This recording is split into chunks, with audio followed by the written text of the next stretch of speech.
굉장히 무표정한 인상이고요. 이렇게 세잔의 형태 연구만 중요하게 생각을 해서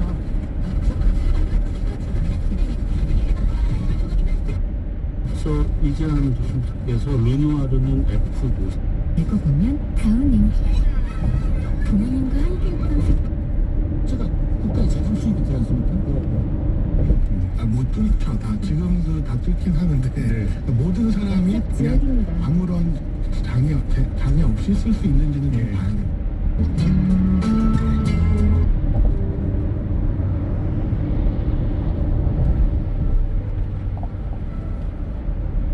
일단 느낌, 인상을 강조해서 빠르게 그리다 보니까 예. 아무래도 이 윤곽선이라든지 형태가 흐려질 수밖에 없겠죠. 자, 근데 여기에 또 한계를 느낀 화가들이 등장을 합니다. 예. 그러면서 자신만의 또 스타일을 더해가는데 예. 우리가 잘 아는 이 고흐, 고갱, 또 이 세잔 이 세 명의 화가가 그래서 이 후기 인상주의 화가입니다. 그래서 이 세잔의 작품은 그냥 단순히 인상주의 어떤 색이 아니라 이 형태 자체를 더 많이 분석한 그런 특징이 이제 보이는 차이가 있습니다. 고흐가 여기에 또 등장을 네. 말씀을 쭉 듣다 보니까 이 인상주의가 르누아르에서 세잔을 거쳐서 피카소까지 이렇게 미술사 계보를 쭉 그러면 우리가 볼 수 있겠네요. 여기서 네, 맞습니다. 그래서 이번 이 전시에 가시면은 이제 총 6개 챕터로 구성이 되어 있는데요. 네. 이 마지막 챕터, 마지막 구역에 가시면은 특별히 파블로 피카소의 작품 2점이 또 와 있습니다. 피카소 것도 왔어요? 네, 2점이 와 있습니다. 어. 그래서 이 피카소가 실제 이 르누아르, 그 세잔한테 직접적으로 받은 영향, 이걸 또 잘 비교해 볼 수 있게 굉장히 재밌는 구성을 해뒀는데 피카소의 누드화 옆에, 바로 옆에 르누아르의 누드화를 나란히 또 걸어뒀고요.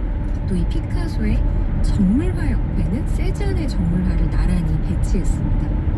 그러면 그런 그 작품의 배치 같은 것도 다 그런 관계라든가 의도를 해서 배치를 해놓는 맞습니다. 네. 그래서 처음에 이번 전시 입구에 들어가셔서도 같은 르누아르 세잔의 인물화가 또 나란히 배치가 되어 있어서 정말 비교해서 보실 수 있는 전시입니다. 네, 그래서 요즘엔 또 이렇게 직장에서 여러분 이 문화 회식도 많이 하지 않습니까? 예. 전시가 1월까지 이어지니까 이 예술의 전당 방문하셔서 19세기 프랑스 화가들 작품과 함께 이 연말 또 연시 계획해 보시는 것도 좋을 것 같습니다. 예술의 전당에서 1월까지 이거 계속된다고요? 네, 맞습니다. 알겠습니다. 25일까지. 1월 25일까지 예술의 전당 오람주리 오르세 미술관 특별전 세잔 르누아르 전시 만나봤습니다. 이지한 교수도 함께했습니다. 고맙습니다. 네, 감사합니다. 예. 자, 라디오 매직 위크엔드 2부 8시에 돌아오겠습니다. 내고 있던 루드비히 반 베토벤. 그는 1801년 사랑하는 제자 줄리에타 귀차르디에게 자신의 마음을 담은 이 곡을 헌정합니다. 고요한 호수 위 달빛을 연상시키는 루드비히 판 베토벤의 피아노 소나타 제14번 C단조 월광 소나타. 서정적이면서도 낭만적인 선율처럼 가족 간의 따뜻한 말을 나누고 달처럼 서로를 포근하게 품어주는 10월을 보내시기 바랍니다. TJB 클래식 캠페인은 루드비히 판 베토벤의 월광 소나타와 함께합니다.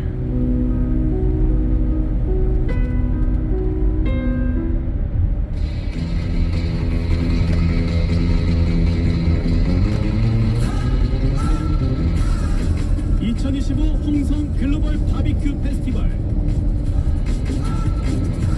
바비큐의 성지 홍성에서 만나는 국내 최고의 바비큐 축제. 다양한 바비큐로 홍성의 한돈과 한우를 즐기고 오세득 박은영 셰프의 특별 레시피, 유명 유튜버들의 맛있는 바비큐까지.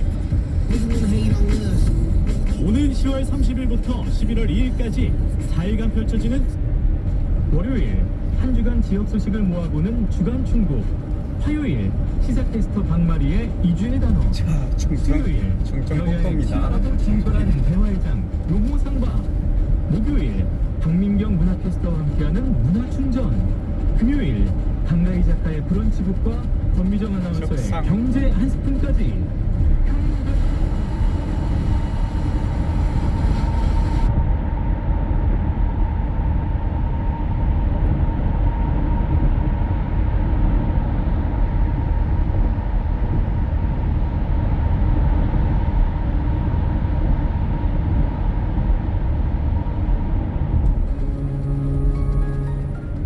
자녀의 학교 생활 걱정 없이 한눈에 성적 충전까지 스마트까지 다시 기온이 크게 떨어져 추워지면서 10월 말에서 11월 초 사이 첫 단풍이 관측되거나 단풍 절정기에 다다른 산이 늘겠습니다. 10월의 25번째 날이자 주말인 오늘 대부분 낮 기온 20도 안팎 예상됩니다. 선선하겠고요. 서울 강릉이 18도, 세종 19, 대전 20, 광주 대구 21, 부산 23도 등을 예상하고 있습니다. 구름이 많다가 오후부터 하늘은 흐려지겠습니다. 오늘 오전까지 경북 동해안과 제주, 오후 한때 경북 내륙과 북동 산지에 5에서 20mm의 비가 오겠고 그 밖에 남부지방, 충북 북부, 강원 내륙 산지 빗방울 예보 있습니다. 월요일인 모레부터 북쪽에서 찬 공기가 다시 내려옵니다. 내일보다 월요일 아침 기온은 5도에서 10도가량 크게 떨어지겠습니다. 바람도 강해서 체감온도는 더 낮아집니다. 내일 아침 서울 기온이 10도인데요. 월요일 아침은 서울이 3도까지 떨어지겠고 파주가 영하 2도, 대구 6도 등으로 대부분 월요일 기온이 올가을 최저 기온인데요. 다시 이후로 글피 화요일은 더 추워지겠습니다. 내일부터 서해안을 중심으로 모레는 전국 대부분 크게 추워지면서 바람이 강해지고 해상의 물결도 높겠습니다. 현재 서울 기온 12.6도입니다. 최영이었습니다.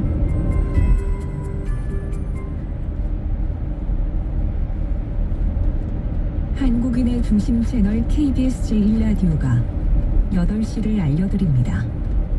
AM 567kHz, FM 96.9MHz, KBS 제1라디오입니다. HLKF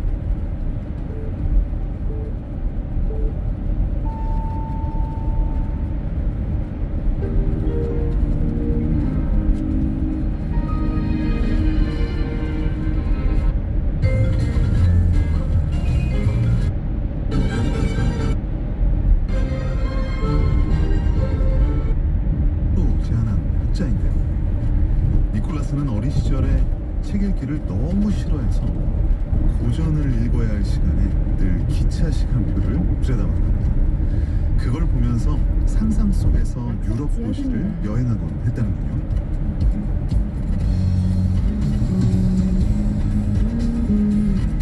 딴짓하는 걸로는 우리도 뒤지지 않죠. 굳이 차이라면 이런 걸까요? 니콜라스는 상상 속에서 유럽의 수많은 도시들을 그려봤지만 우리는 그냥 여기가 싫다 그런 생각이 거기까지만 미친다는 것. 여러분의 톡수가 녹을 수밖에 없는 가을입니다. 10월 25일 토요일 아침 킬드 프로젝트 김영대입니다.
주의하세요. 사고다발 지역입니다.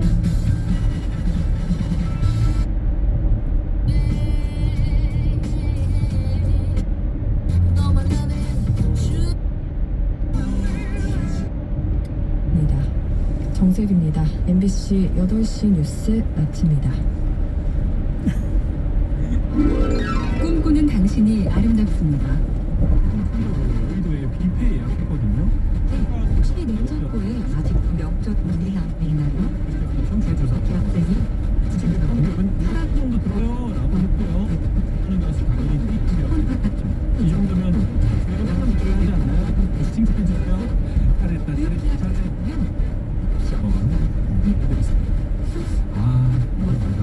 손질도 우울할 때 인대가 모셔놓은 짠 건축하고 주의하세요.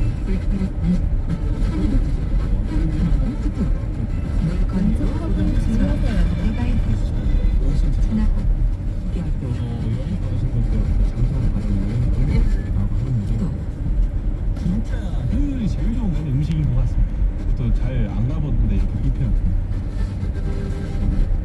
2853원입니다. 거잖아요. 네. 송영훈 전 대변인도 마찬가지입니다만 저희 출연자분들이 또 국회 들어가서 열심히 일하는 모습 보면은 저도 기분 좋을 것 같고 청취자분들도 좋지 않을까라는 생각이 듭니다. 자, 오늘 이렇게 세 분과 함께 이야기 나누겠는데 오늘도 이제 만만치 않습니다. 간밤에 이상경 차관이 사의 표명을 했고요. 바로 또 정부에서는 또 사의 표명을 또 수용하겠다. 사실상 이거는 자발적인 사의 표명이 아니라 당신 그만둬라라는 압력을 행사한 거 아니냐는 생각도 들어요. 개인적으로는 그런 생각이 드는데, 자, 이 국면 어떻게 보고 계신가 세 분의 말씀 듣겠는데 또 잘 모르시는 분들이 있으니까 잠깐 설명을 하자면 유튜브 방송에 출연했잖아요. 거기서 말을 했습니다. 집값 떨어지면 그때 가라, 걱정하지 말아라 라는 말 했는데 알고 보니 배우자가 작년에 30억 넘는 아파트를 샀다. 그리고 전세를 줬다. 이거는 이번 정부가 막으려고 하는 대투자. 이거 자기들은 미리 해놓고 남들은 못하게 해가지고 집 못 사게 하고 이거 도대체 뭐냐. 이런 거센 반발이 있었고 결국은 대통령의 경제 책사, 부동산 책사라고 불렸던 이 차관도 물러나게 됐습니다. 정권 입장에서는 굉장히 큰 타격일 수도 있고 여기서 그치지 않고 굉장히 성난 민심이 정권에 큰 여러 가지 지장을 줄 수도 있지 않느냐 이런 생각이 드는데 어떤 분으로서 먼저 좀 말씀해 주실까요? 서로 지금 믿지는 못한 느낌? 네.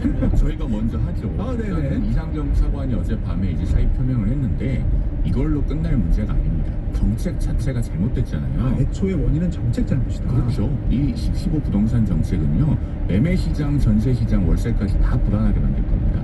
지금 그 한동훈 전 국민의힘 대표가 이 토지거래 허가구역 바로 바깥에 있는 화성 동탄에가 있거든요. 그래서 거기서 지금 예비 신혼부부하고 같이 부동산 다니고 이렇게 현장의 의견을 청취하는 그런 일들을 하고 있습니다. 예. 본인이 어제 KBS 라디오에 나가서 얘기를 했는데 벌써 풍선 효과가 오르고 있는 걸 본인이 지금 확인하고 있대요.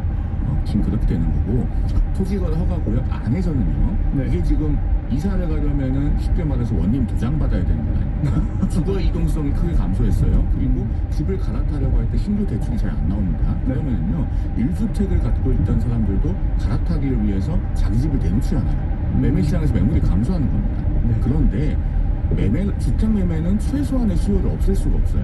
그렇기 때문에 소량이 거래되면서 그 소량이 거래될 때 높은 가격으로 거래가 되고 시세 상승을 견인하게 됩니다. 그 다음에 지금 전세 시장 같은 경우는요, 이른바 갭투자라고 하지만 전세를 끼고 집을 사는 분들은 전세 시장에서는 공급자입니다.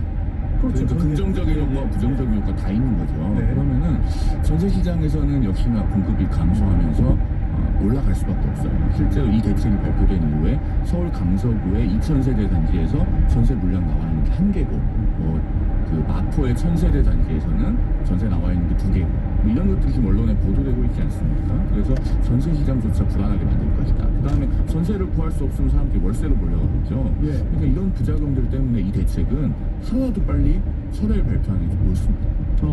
사실 이 전세라는 게 참 오묘한 것 같아요. 이게 전 세계에서 전세가 이렇게 주요하게 작동하는 게 사실 우리나라밖에 없지 않냐. 그러면서 긍정적으로 보자면은 뭐 월세 부담 없는 주거 사다리가 될 수도 있고, 또 부정적으로 보자면은 투기 수단으로 악용될 수도 있고 이런 참 양가적인 내용들이 있는데 어쨌든 지금 송 전 대변인께서는 대책 자체가 잘못됐기 때문에 이거는 뭐 바꿔야 된다 이런 날카로운 지적을 했습니다. 근데 이제 전세 물량난이 발생하지 않겠느냐라고 하는데 제가 저희도 부동산 전문가를 아니다 보니까 여러 의견들을 봤는데 전세난이 있을 거라고 말씀 주시는 분도 계시고 어떤 분은 그러니까 부동산 이것만 들여다보시는 방송 인터뷰였는데 100% 그런 문제가 없을 거라고 확신에 차서 말씀 주시는 분도 있어서 예, 이 부분과 관련해서는 좀 시장의 상황을 점검할 필요가 있겠고 기본적으로 그렇습니다. 이 이슈가 선거를 앞두고 정치적으로는 이게 좋다고는 볼 수 없겠죠. 그러니까 이제 민주당에서도 여러 목소리가 나오는데 다만 책임 있는 이 집권 세력이라면 이 부동산 시장의 동향은 계속 체크를 하고 있는 거잖아요. 그런데 서울의 마영선, 강남, 서초 오름세가 너무 이 시장의 유동성 때문에 너무 가파른 거예요. 또 분당, 판교 이런 부분과 관련해서 그냥 두는 게 그야말로 이 무주택자들의 주거 사다리를 걷어차는 거다라는 인식이 있는 거고 그렇다면 기본적으로 서울 전 지역과 경기 12지역을 이 토지거래 허가 구역으로 묶어놨는데 이게 국토교통부에서 키를 잡고 하다 보니까 지금 제도와 이제 법령이 이 두 지자체를 다 해가지고 하면 서울은 전역을 묶어야 되는 그런 부분이 있어서 1차적으로는 그것도 정리를 하고 시장 상황에 따라서 풀어나가겠고 다만 또 풍선 효과도 좀 눌러야 되는 좀 시급한 상황이 있었다는 문제의식이 있는 거고 그리고 이 정부의 가장 큰 부동산 정책의 틀거리는 우리가 부동산 불패 신화가 있습니다. 부동산 사면 오늘 집값이 제일 싸다라고 해서 묻어두면 언젠가는 다 된다. 그러니까 모두 거의 전 재산이 이 부동산에 몰빵이 되는 이건 건강하진 않습니다. 그래서 이 자본의 흐름을 좀 틀어주자. 주식시장으로 뭐로 이런 정책 설계 방향을 계속해서 이야기하고 실제로 정책을 거기에 부합하게 만드니까 코스피 아까도 경제 전문가분 나오셔서 4천 거의 턱밑까지 계속 고공행진을 하고 이런 부분과 같이 종합해서 봐야 될 부분이 있다.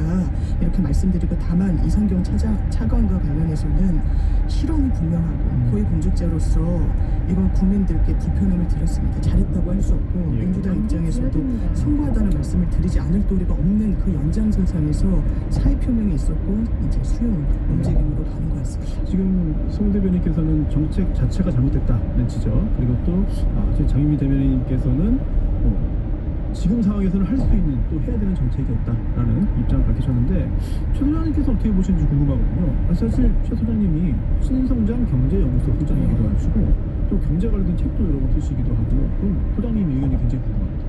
지금 지난번 아마 4월인가 5월 정도 기억나는데요. 오세훈 시장이 토지거래 허가 지역이 원래 한 220개 단지로 정해져 있었는데 강남 담삼대청이라고 불리는 곳에 그런데 이제 잠깐 풀었다가 가격이 확 오르니까 그거를 이제 10배 증가해가지고 4개 구로 확대한 적이 있었거든요. 이제 강남 3구와 용산까지 확대해가지고 지금 이제 그래서 비판을 왕창 받은 적이 있었죠.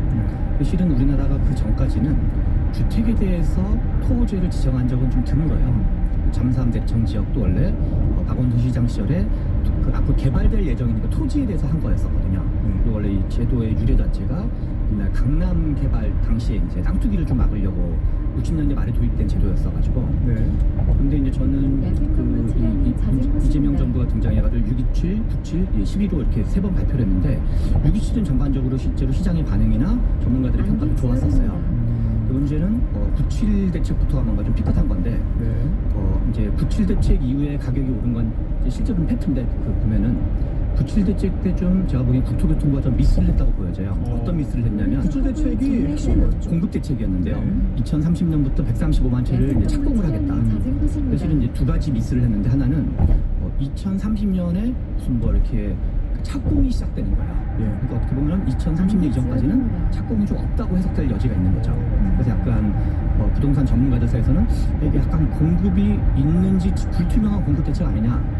그게 하나가 있고 더 큰 미스는 뭐냐면 보도자료 뒷부분에 뭐가 내용이 있었냐면 그 광역 단체장이 가지고 있는 토지 지정권을 국토교통부 장관이 가져오겠다고 발표를 했어요.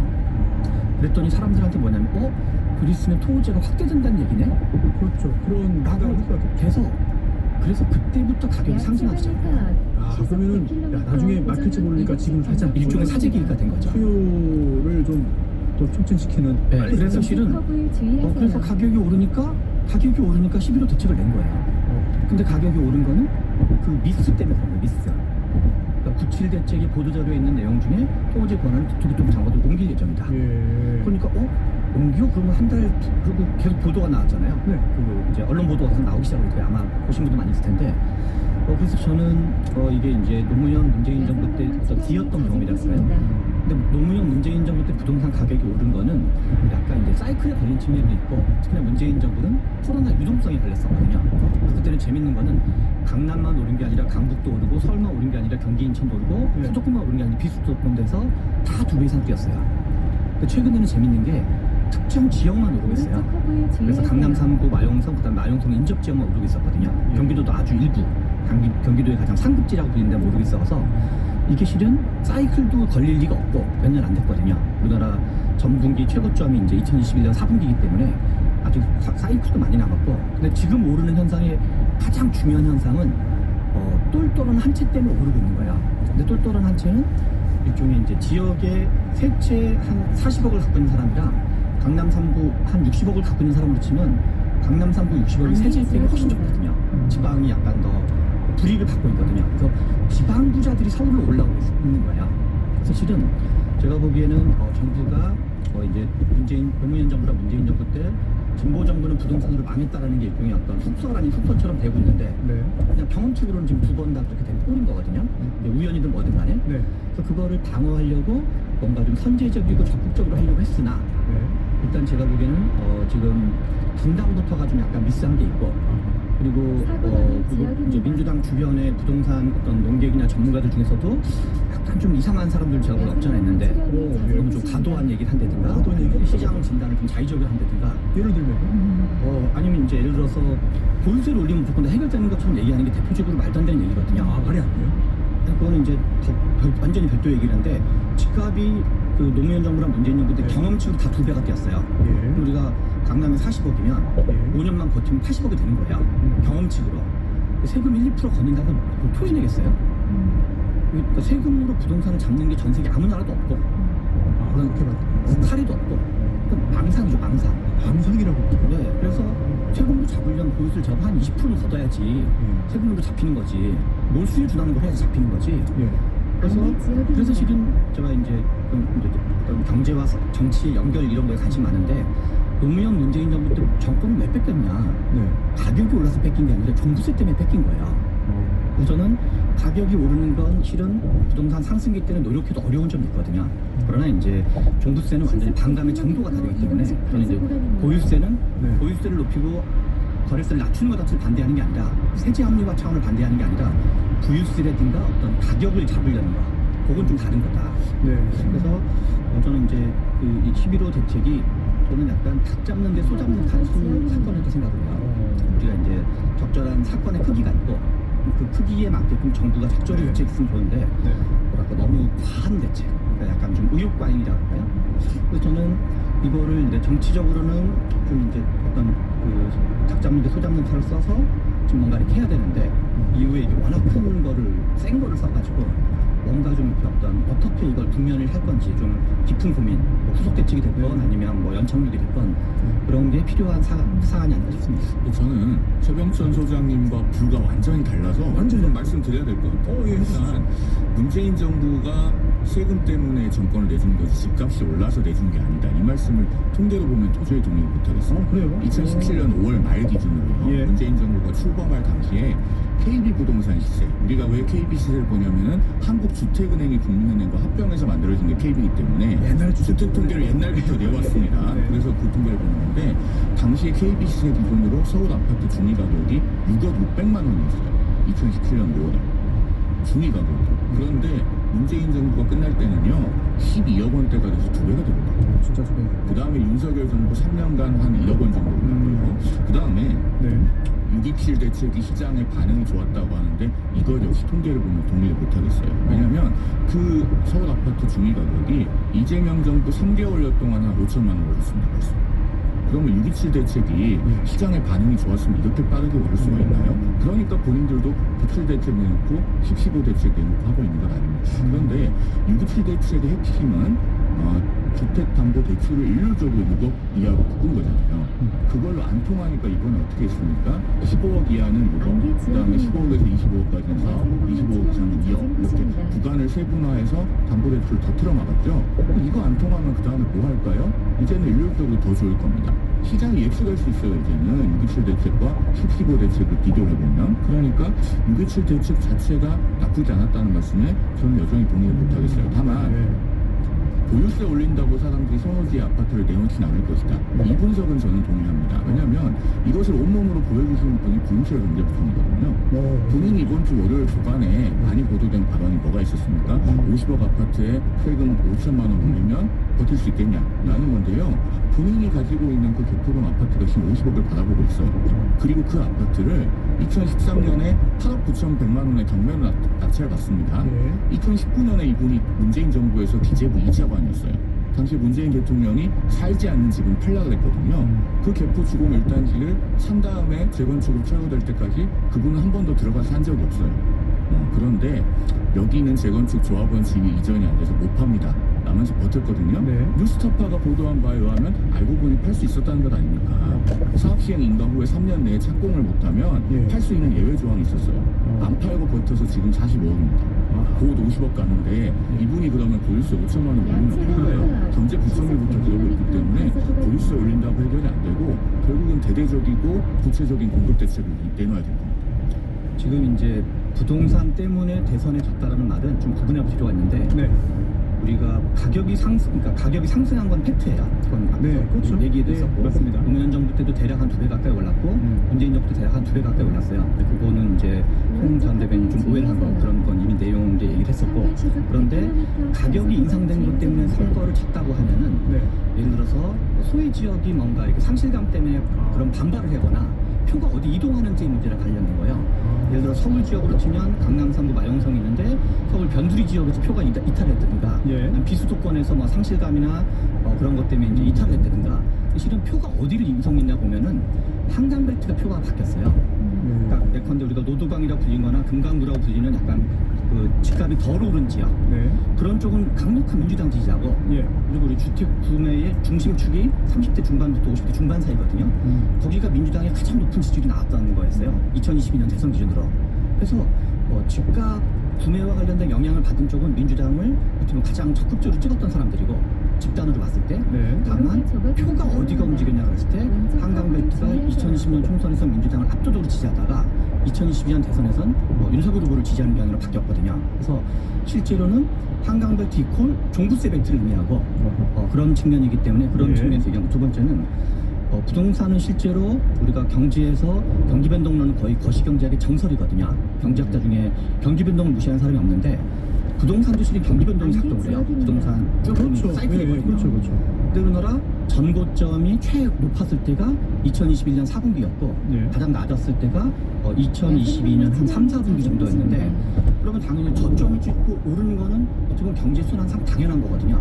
계속 저점 찍고 계속 내려가거나 저점이 멈춰 있는 건 아니기 때문에 그래서 저점 대비 올랐다는 거는 그냥 어떻게 보면 너무 당연한 얘기인 거예요. 과거 금리를 그때 미국이 자이언트 스텝한 뒤로 지금 물가가 다시 낮아지거나 금리가 낮아지거나 뭐 등등 하는 것처럼 경기 순환의 일환으로 이제 부동산 순환인데 다만 이것이 견딜 수 없을 만큼 기존의 패턴과 무관의 엄청난 폭등기냐 그리고 이게 전반적 폭등기냐 그건 좀 구분해서 볼 필요가 있는 거죠. 이 폭등이 맞잖아요. 우리 청취자들께서 지금 유튜브로 보고 계시는 분들은 인터넷에 PIR이라고 한번 쳐보십시오. Price Income Ratio. 그러니까 우리 그 수입에 대비해서 집값이 얼마나 되는지를 나타내는 지수입니다. 문재인 정부 때 PIR이 얼마나 많이 올랐습니까? 그걸 생각해보면 이건 경기 탓을 할 게 아니에요. 아까도 말씀드렸듯이 중위 가격이 2배가 됐습니다. 그리고 5년 사이에 중위 가격이 금액으로도 6억 원이 넘게 올랐어요. 그거를 우리 국민들께서 소득으로 따라잡을 수가 있습니까? 아무리 경기가 좋다고 한들. 그래서 내 집 마련을 못하신 분들이 기회를 상실했고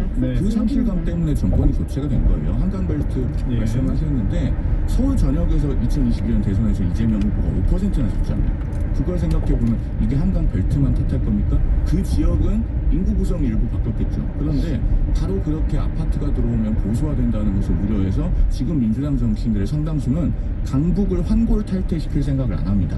사실은 강남 아파트가 서울에서 이렇게 희소한 재화로 남아있으면 안 되고 서울의 제2, 제3의 강남이 생겨야죠. 그런 것들이 많이 생겨야 지금 이 공급 문제를 해결하고 특정 지역으로 부가 쏠리는 것을 막을 수 있지 않겠습니까? 그런데 정작 그분들은 강북이 현상 유지되기를 원하면서 본인들은 강남에 집 사놓고 강남에 아파트 갖고 계신 분들을 위한 정치를 실제로는 하고 있는 거죠. 아무튼 이런 상황에서 지금 잠깐만 하면요. 예, 짧게 좀 부탁드릴게요. 예, 그러니까 노무현 문재인 정부 때 가격이 인상했다는 걸 부정한 적이 없어요. 그렇죠. 그걸, 예, 그걸 맞습니다. 잠깐만 계속 그 얘기를 하고 있는 건데 그건 부정하는 발언을 한 적이 없고 그다음에 아까 전에 지금 6.27 대책이 효과가 없다 그러면서 5천만 원 인상을 했다는 얘기를 하는 거예요. 근데 그거는 저점 대비 인상하는 건 자연스럽고 당연하다는 얘기예요. 아니 조금 전에는 저점이 2022년 4분기라면서요. 2022년 4분기하고는 지금 벌써 반으로 3년 간격이 있습니다. 그리고 상승 속도를 봅시다. 자 이번에 그러면 2년간 5천만 원 올린 게 폭등인가요? 아니 2년간 5천만 원이 아니고요. 아까 5천만 원 얘기했잖아요. 이재명 정부 3개월 들어서 5천만 원 올렸다고요.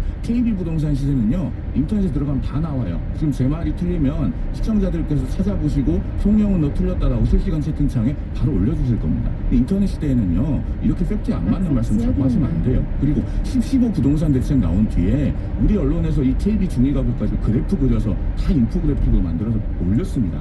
거기 보시면요. 상승 속도를 한번 비교해보세요. 그래프가 어땠거든요. 아니 지금 627 그러니까 저점 대비로 오르는 게 1-20%씩 오르고 있는 거는 그 폭등기가 아니라 그냥 전반적으로 다 그러고 있는 거예요. 그러니까요. 방금 전에는 경기 저점 2022년 4분기라고 하셨는데 2022년 4분기 이후로 2년 반이 지나서 이재명 정부가 집권했어요. 이제 아까 얘기한 6.27 이후에 올랐다며요. 그러니까 6.27 이후에 3개월 만에 5천만 원이 올랐다고. 그걸 윤석열 정부 때 상승 속도하고 비교해보세요.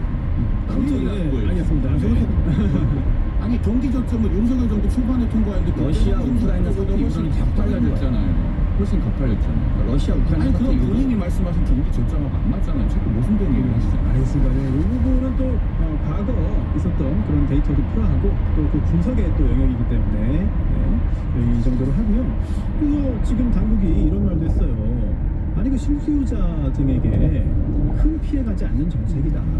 이런 말을 해서 이거를 공감할 수 있겠느냐 이런 여론이 사실은 좀 나오고 있거든요. 그러니까 민주당에서 설명하는 건 그런 것 같아요. 지금 이제 생애 첫 주택 구매자분들을 좀 보호하겠다는 부분이 커서 그런 분들이 이제 집을 사실 때 아마 청년층이나 신혼부부 이런 분들이 주된 대상일 텐데 LTV 70%의 그 대출 비율은 유지하도록 하겠다. 이제 상당 부분은 대출로 집을 구매하시는데 불편함이 없도록 하겠다는 정책이 계속 이어지는 거고 그리고 이제 불만 중에 하나는 현금 부자들만 현금 들고 집 사라는 거 아니에요. 대출도 제약되고 뭐 여러 이제 그 자금을 융통할 수 있는 그 줄이 차단이 되니까 그 부분도 데이터 분석을 해보면 현금 부자들이 오히려 그 자산을 근거로 더 많은 대출을 당겨서 집을 사는 그 흐름과 추이가 있더라.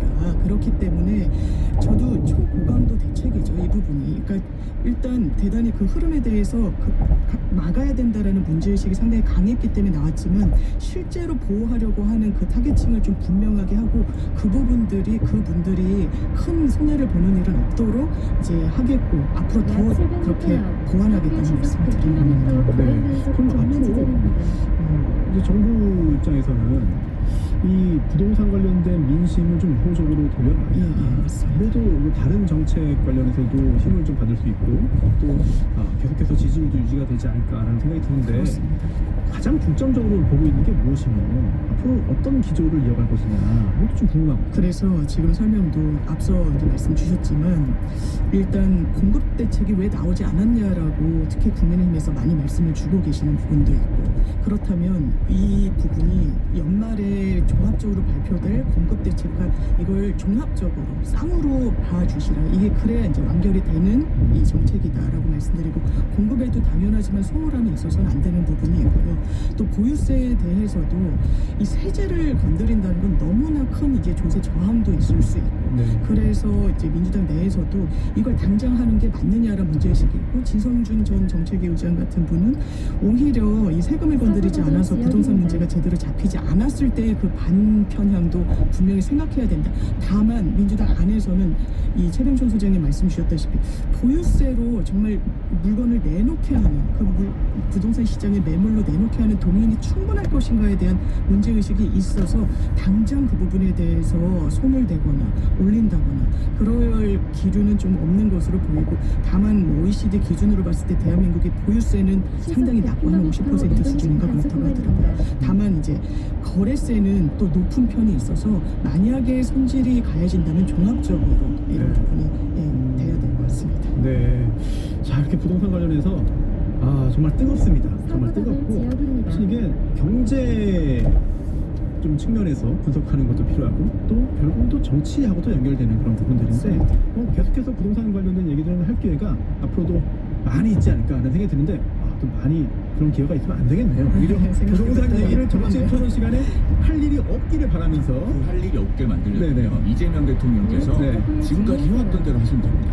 해왔던 대로 뭐냐면 강북에 수십 개의 대장동을 만들고 백현동 옹벽 아파트를 허가하듯이 그 의지로 공급을 하고 이문정 동부지검장을 지시하듯이 강북 재개발 빨리 하라고 지시를 하면 돼요. 뭐냐면은 그만큼 강력한 공급 의지가 필요하다는 겁니다. 자꾸 정치인들이 서울의 공급이 어렵다 하는데 어렵다까지는 맞아요. 땅이 제한되어 있으니까. 그런데 서울의 공급이 불가능하다라고 하면 그건 틀린 말입니다. 알겠습니다. 네. 부동산 관련 얘기 여기까지 하고 저희가 광고 듣고 돌아와서 다른 정치 이야기 이어나가겠습니다. 안녕하세요. 카드 고객센터입니다. 고객님의 개인정보가 유출된 것 같은데요. 확인을 위해 이 앱을 설치하셔야 합니다. 혹시 이런 전화를 받아보신 적 있으신가요? 익숙한 카드사, 친절한 상담원, 믿을만해 보여도 이건 보이스피싱입니다.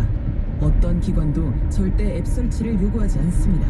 카드 배송과 고객센터를 사칭해 앱 설치를 유도하는 보이스피싱. 최근 가장 피해가 급증한 금융사기 수법입니다. 의심스러운 전화는 즉시 끊고 금융기관이나 112 경찰에 신고하세요. 보이스피싱 예방 금융안전 캠페인 초혁신 디지털금융 NH농협은행과 함께합니다. 경제적 어려움으로 공부하기 힘든 아이들에게도 교육의 기회가 같을 수 없을까? 우리는 생각했습니다. 아이 한 명의 인생이라도 바뀐다면 억만금도 아깝지 않다는 생각. 그래서 서울시가 만든 온라인 동행 학습 플랫폼 우리들의 키다리 아저씨 서울런.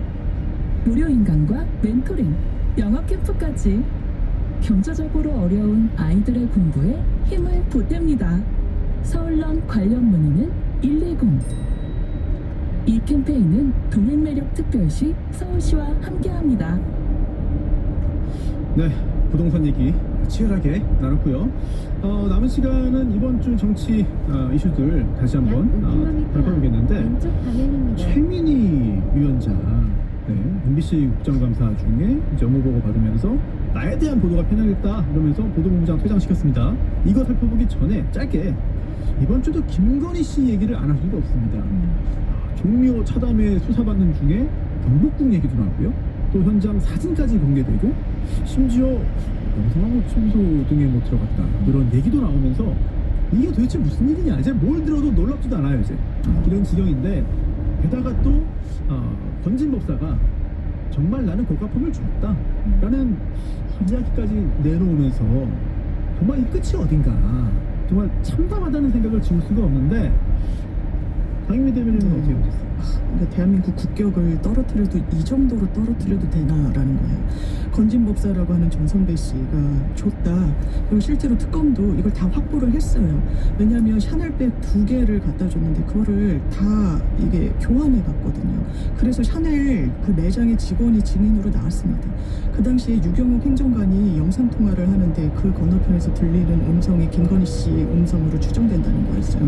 보면서 이 명품들을 쭉 훑으면서 뭘로 교환해 드릴까요? 뭐가 마음에 드십니까? 라는 취지였다는 거예요.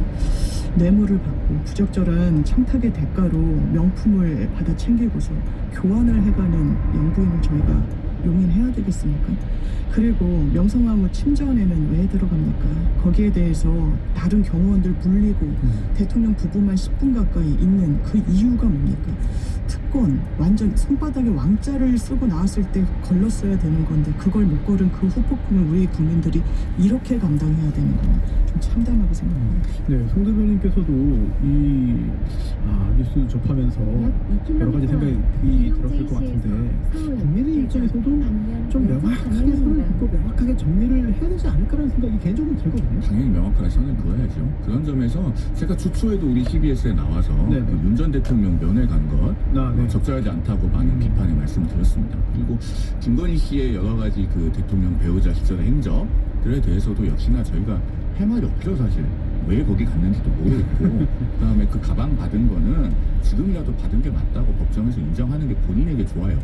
안 그럼 끝까지 부인하면 이게 지금 이미 물건이 나왔기 때문에 양형에 크게 불리하게 작용할 거예요. 그런데 우리가 여기서 이제 동시에 한 가지 더 짚어볼 거는 반복 가능성이에요. 반복 가능성. 그러니까 사람의 문제로 보면요. 윤석열 전 대통령이나 김건희 씨는 다시 뭔가 우리 사회에서 힘을 갖거나 어떤 영향력을 갖는 위치에 복귀한다는 게 불가능합니다. 그렇죠. 그런데 제도는요. 그대로 놔두면 반복 가능성이라는 게 있잖아요. 지금 특별감찰관을 지난 정부에서도 임명하지 않고 있고 이번 정부에서도 국회가 추천을 하지 않고 있습니다. 그런데 윤석열 정부에서 특별감찰관이 있었으면요. 저는 김건희 씨의 상식에서 벗어난 행동들을 많이 좀 모니터링하고 그래도 제어하는 게 가능했을 거예요. 그러니까 기업의 사회이사가 있으면 그 사회이사가 주도적인 결정권을 가지진 않지만 외부에서 들어와서 들여다보는 사람이 있다는 것만으로 회사의 어떤 횡령이나 배임이 좀 억제되는 측면이 있어요. 견제 기능을 하죠. 특별감찰관이 그런 거거든요. 그러니까 우리가 여기서 김건희 씨 개인에 대해서 비판하고 지적하는 것도 물론 중요하겠습니다만은 한 걸음 더 나아가서 앞으로의 정부들에서 그런 것이 반복되지 않게 하려면은 지금이라도 윤석열 정부의 사례를 타산지적으로 삼아서 특별감찰관 추천과 임명을 좀 이재명 정부에서도 빨리 해야 됩니다. 네, 최 소장님. 특별감찰관은 그거대로 필요하다 생각이 드는데 특별감찰관이 있었으면 김건희 같은 사람을 막을 수 있었을까는 좀 별개 문제인 것 같아요. 그렇게 예를 들어서 휴궁할 때 간 거고 문이 잠겨 있으니까 문을 열라고 해가지고 한 거고 국보급인 거에 들어간 거거든요. 그래서 우리가 이게 특별감찰관이 있었으면 이런 일이 없었을까라고 보긴 좀 어려울 것 같고 그리고 이게 비공개 일정이었거든요. 그리고 이 자체가 이제 우리가 보통 이제 뇌물이라든가 가족 간 친인척 비리 이런 거를 좀 감찰하는 역할은 있지만 약간 좀 그 상식 이하의 행동을 하는 거를 법으로 다 하기는 어렵거든요. 그래서 이거는 좀 약간 손에 왕자 새길 때부터 뭔가 좀 이상한 분이셨는데 이상한 캐릭터의 사람들을 뽑은 거에 대한 우리가 지금 국민들 전체가 대가를 치르고 있는 것 같다 그런 생각이 좀 듭니다. 자, 이렇게 이번 주에도 김건희 씨 관련된 여러 가지 뉴스가 나와가지고 잠깐 좀 짚어봤고요. 아까 말씀드린 대로 최민희 위원장 국정감사에서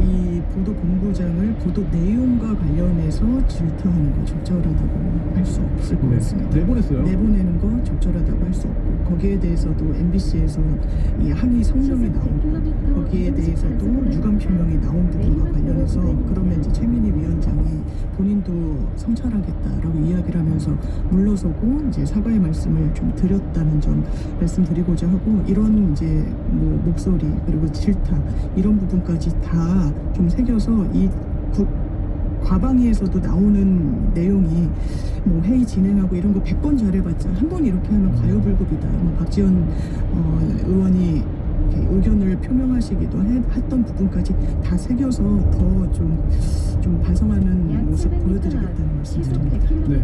자, 사실 이런 모습들은 뭐 여든 야든 어떤 정당이든 어떤 정치인이든 떠나서 좋은 모습은 아닌 것 같다 이런 생각이 개인적으로는 드는데 국민의 입장에서도 이런 부분들 뭐 여러 공격들도 했습니다만 또 반대로 이런 정치 공학적으로 보자면 계속 이런 것들이 좀 쌓이는 상황으로 보이거든요. 꼭 최민희 위원장뿐만 아니더라도 과도하게 공격을 하고 좀 좀 상황에 맞지 않는 거친 언사를 함으로써 강성 지지층들에게는 아주 만족감을 주지만 중도층을 점점 멀어지게 하는 거 아니냐. 반대로 국민의 입장에서는 나쁠 거 없다 이런 생각도 할 것 같습니다. 제가 올해 국감을 보면서요 영화를 보는 것 같아요. 영화요? 그 영화 달콤한 인생이 생각납니다. 노아르. 거기 보면 배우 이병헌 씨가 그 자기를 죽이려고 했던 보스 김영철 씨를 찾아가서 말해봐요. 나한테 왜 그랬어요? 하잖아요. 근데 말해봐요. 나한테 왜 그랬어요와 흡사한 장면이 국감에서 반복되고 있어요. 자, 최민희 위원장, MBC 보도본부장을 앉혀놓고 물어본 게 본인에 관련된 보도잖아요.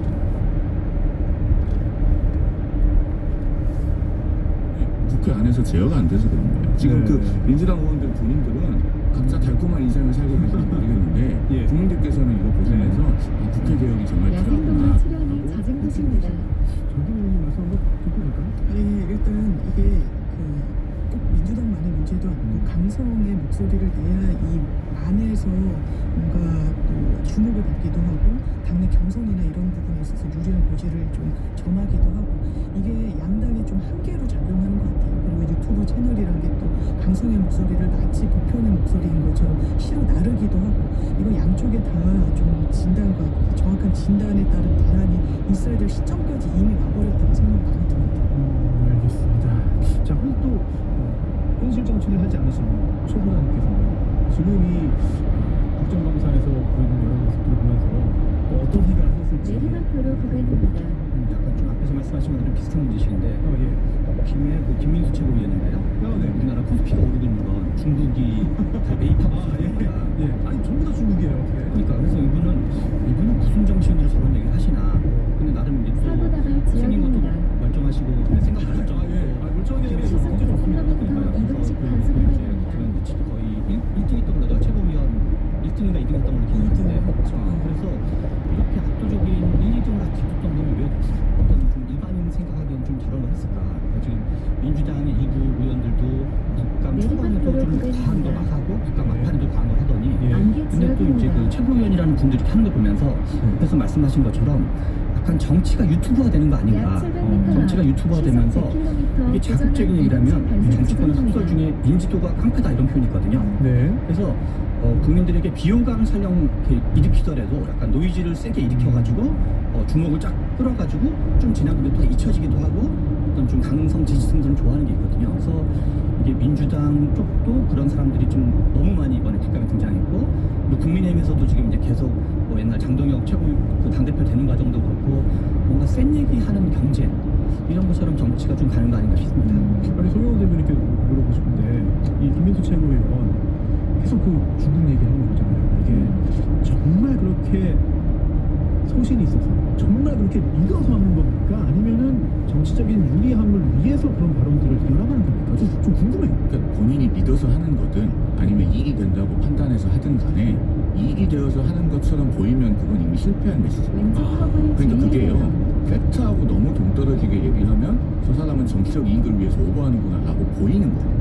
그러니까 일단 우리나라의 반중 감정이라고 하는 실체는 있어요. 있죠. 어떤 인종주의로 나아가서 형중 정서까지 되면 곤란하겠지만 중국이 맨날 중국 공정하고 서해 이상한 구정을 세우고 북한 핵은 계속 후견해주고 한한령은 안 풀고 그러면서 보이스피싱 수사는 협조 안 하고 중국 정부가 해온 일들이 있기 때문에 우리 국민들의 반중 감정은 현실로 존재합니다. 그러니까 현상이니까. 그런데 그것을 넘어서서 뭔가 이제 팩트와 맞지 않는 얘기를 하면 정치적 이익을 위한 발언을 보이는 거죠. 그러니까 코스피가 중국발 자금이 되어 들어와서 오르고 있다라고 하는 건 일단 사실이 아니잖아요. 그렇죠. 뭐 그렇게 들어와서 우리 기업들을 많이 이렇게 사들인다는 취지로 김민수 최고위원이 이야기를 했던데 그렇게 사들이면요 가공시장법에 5% 룰이라는 게 있잖아요.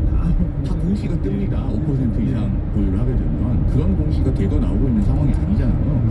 김민수 안철수 최고위원께서 어떤 의도로 하시는지는 제가 정확히는 모르겠으나 적어도 사실에 기반한 얘기를 해야 설득력이 생기는 거다라는 부분은 좀 분명히 짚어야 될 것 같습니다. 아니 그 양대 정당에서 정상적으로 이 정치 활동을 하시는 분들이 오히려 소외가 되고 뭔가 좀 자극적인 언사를 함으로써 흥미를 끌고 지지를 얻고 그걸 바탕으로 그래서 정치적인 기반을 또 확장해 나가는 이런 모습들 사실 성공 사례가 그동안 계속